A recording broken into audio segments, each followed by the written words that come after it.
Hello and welcome to One Called Mama. I am your host, Sam, and thank you for being here with me today. So, it dawned on me the other day that it has been a while since I really talked about motherhood and raising the kids and the things that I am going through with that. And, I thought about it and I really do have something that is on my heart that I would really like to share with y'all today. So, I'm going to take a step back from the whole business side of things, the ministry side of things, and really actually focus more on the mom side of things and something that I feel like God has really shown me and worked on me. So I don't remember when I saw this. It was maybe a year ago, maybe 3 years ago. I don't know. But I saw this post on Instagram, and I'll be honest with you, I didn't like it. It totally rubbed me the wrong way. And I thought, no, I don't accept that. I don't believe that.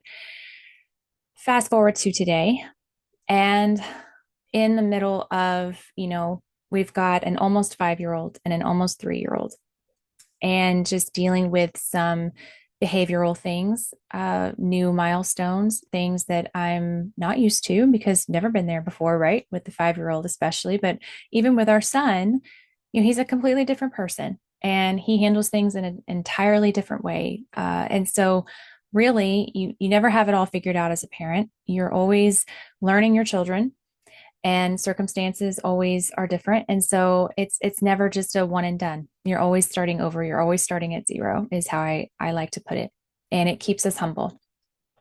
And so I'm going to say I actually heard this probably when our daughter was very young, so I'm going to say probably more like 5 years ago, and close to 5 years ago.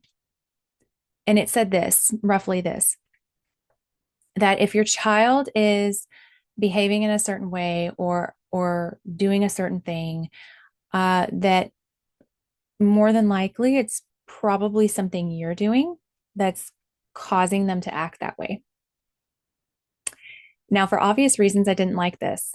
I thought, no, no, my children's behavior are their own, and they are behaving that way because of XYZ. You fill in the blank there. And yes, to some extent that is true. And I still believe that, children, they're learning the world. They're learning how to be. Okay. We don't even always know how to be in our world. The world is changing. We're changing. Things happen. Life is hard. Certain circumstances will arise. You don't know what to do in them. Okay. So for a child, it's the same thing, only they don't know how to process it. They're not living in their executive brain, which is the brain that can make good decisions and logical decisions. They're living in their I forget what it's called now, but they're living in the flight, fight, and freeze brain, more often than not. And that's why we have tantrums that way. That's why we get scared. That's why we cry. And we can't make logical decisions, or you can't connect with them because you can't reason with them when they're in that brain mode. You have to get them to their executive brain. And that's a whole study. That's a whole science that I admire and love, but cannot get into right now. But that being said, so a child, yes, will have certain things that are happening within their world. They're trying to learn their world and they're trying to understand what is the right action. How do I deal with this? And more often than not, they're going to need help with that. They're going to need to help regulate their emotions. They're going to need help understanding what's going on, what the right response is. And it's not going to be you do it once and you're a parent, it takes repetition, it takes time. They're learning that they're trying to deny, in a sense, that initial reaction and learn a healthy reaction. And so that takes time. It takes time for adults. It's going to take a longer time for kids. So in a sense, yes, that is true. And yet, here's what I've learned. Fast forward to now, I have this book. It's I've mentioned this book before, Prayers for Your Children, 90 Days of Heartfelt Prayers for Children of Any Age. And it's written by James Banks. I earmarked a page, and it really stood out to me. And honestly, more than that, it really hit me hard. I was forced to realize that in reality, there are a lot of ways that my actions, my choices are impacting my children's choices. They are um, affecting them in ways that I'm not fully appreciating. And so this is what I read. If I don't do what is right, love mercy, and walk humbly with you, I will make it very difficult for her to honor or obey me. I read that. And then I'm pretty sure I immediately remembered that video on Instagram that I saw that really just rubbed me the wrong way. And I realized it's true. It's true. How am I showing up?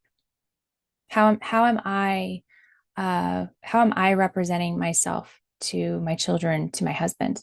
What kind of environment am I creating for them?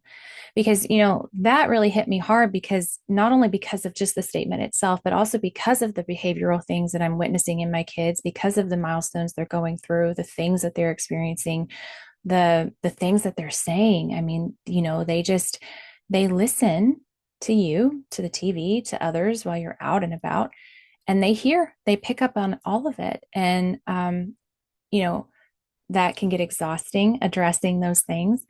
And also too, how are you representing yourself to them? How are you showing up, and what kind of example are you giving them?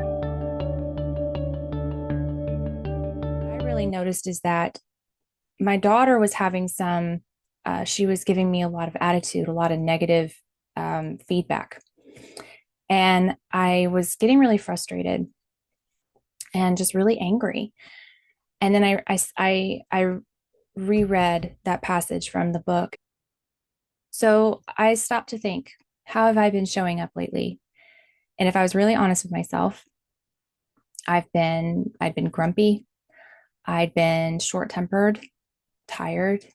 I had just a really bad attitude. The tone of my voice was really not good. Um, and that wears on people. That makes people not want to be around you. It puts them in a bad mood. And I think the thing that's really important is it creates negativity. And I had a friend tell me not too long ago, we talk all the time, and she said, the enemy, they feed off of negative energy. That is their fuel. So hatred, anger, frustration, fear, sadness, loneliness, anxiety, uh, anything that you can think of, any of those negative emotions, they feed on that. And if you give them that fuel, it's going to keep getting that presence stronger, and it's going to turn into kind of a really ugly cycle. And so I had to really face and own up to the fact that I had created a negative space.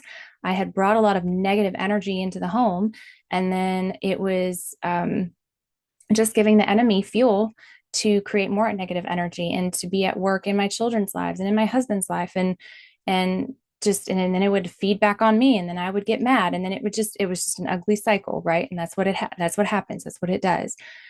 And so if I create that negative space, then it is only natural that my kids would be forced to deal with that and live in that space.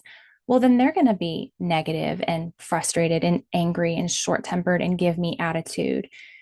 So we're talking about extreme ownership here. How are we showing up with our kids? We all have bad days, all right?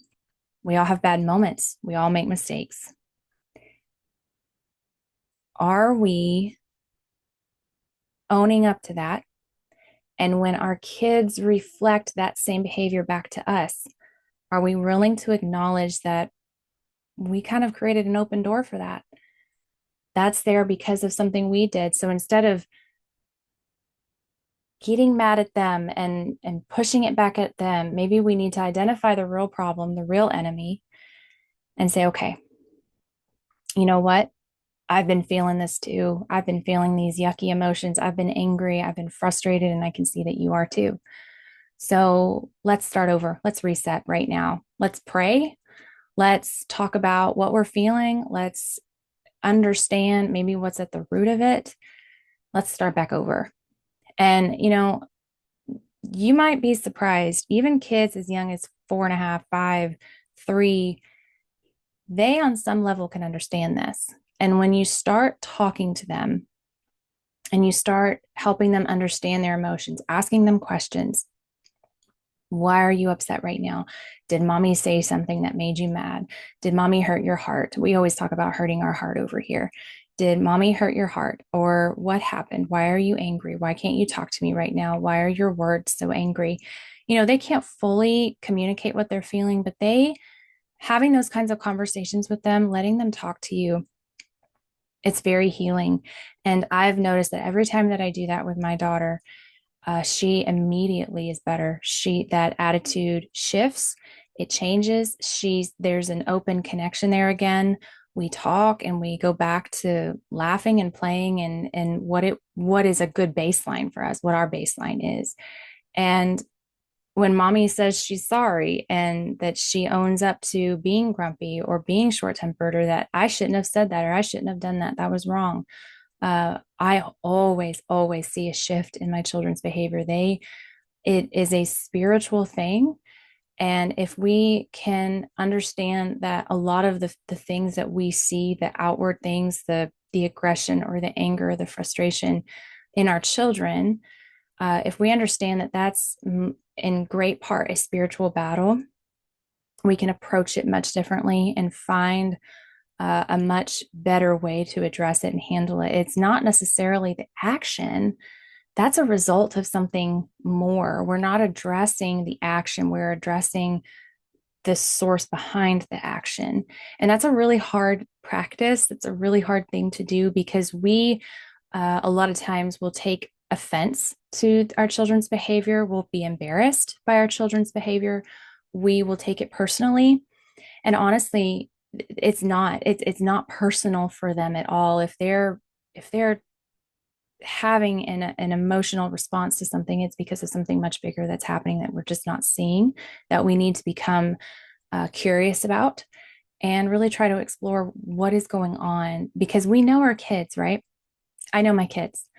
I know that most of the time my children are happy, they're silly, they want to have fun, they want to play, they are very loving and affectionate. And so if my kids are grumpy and not getting along, if they're short tempered, if they're sad, if they're afraid, then there's something bigger there. And that's when I need to be curious and try to understand what it is that they're going through right now instead of reacting and putting my personal feelings into it. That's a very difficult thing to do, Mama. And I'm right there with you. I am not great at this yet. And it's something that I very much want to get better at. And I hope and pray that every day I'm getting better and better, that I'm learning more. And as long as we stay humble, as long as we are able to apologize and say sorry when we've done wrong, when we messed up, our kids are so forgiving. They have so much grace for us. They're so loving. They are such a gift, and it is so wonderful that our children can extend so much grace to us. So let's do the same for them and extend that grace back, and to ourselves, because this is hard. This is so hard to do. And because it's not the only thing we do, right? We have other things. We have other things we're doing. We have other things we're learning. And we've got pressures on us and responsibilities. And sometimes we just get so caught up and wrapped up in the things that we need to do that we have a hard time slowing down and doing the things we should be doing. Uh, so I'm right there with you. I will pray over you. I will be that shoulder to cry on if you need me to be. We're all in this together, and we're all learning, and we're all getting better. Just pray and ask God. Sometimes you have to do it 1,000 times a day. God, give me the patience I need, give me the strength I need, and just do those breath prayers. A friend of mine calls them breath prayers. Just do those breath prayers throughout the day. If it's an especially hard day and you know that you just don't have it in you that day, just lean into God. Those are the days that we really have to lean into Him and just trust that He can give us what we need just to take it moment by moment. I hope that this was helpful for y'all. This is very much I am learning. I am learning this, and this has been a continual work in progress for me. But this was just something that really has stood out to me lately, especially because of that video that I saw however many years ago. um, it's kind of cool to see how it's come back full circle, and that my perspective has completely changed on that. So I would love to hear y'all's comments, y'all's thoughts on this. If you have any prayer requests, any suggestions for future episodes, if you would like to book me for a speaking engagement or for a prayer Bible workshop, if you are in my area, please email me at onecalledmama@gmail.com. Thank you so much for being with me here today, and I will be seeing you again very soon.